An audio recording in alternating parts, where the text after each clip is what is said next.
किसी बेटी के साथ अत्याचार होता है और उसके भाइयों को मेरे भाई पहले तो आप ये वीडियो देखे, इस महिला ने कितनी सुंदर बात कही है। अगर किसी बेटी के साथ अत्याचार होता है और उसके खिलाफ कोई प्रोटेस्ट करता है तो आपकी दिल्ली पुलिस उसको उठा के जेल में डालती है। शर्म आनी चाहिए, डूब के मर जाना चाहिए आप लोगों को। जिधर भी देखो हवस के जल्लाद बैठे हैं, संभाल कर रखो अपनी फूल सी बेटियों को, क्योंकि देश चलाने वाले बेऔलाद बैठे हैं, बेऔलाद। देश की केंद्र में ऐसी सरकार बैठी है जो आए दिन महिलाओं पर हो रहे अत्याचार और कुकर्म में खुद लिप्त पाई जाती है। इसलिए क्या आपकी कोई बेटी नहीं है क्या? आप किसी के बेटे बाप नहीं है क्या? आप किसी के भाई नहीं है क्या?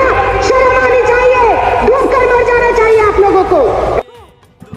मेरे भाई, अगर आप इस महिला की बात से सहमत हैं तो अपनी कमेंट में राय बता के जाए।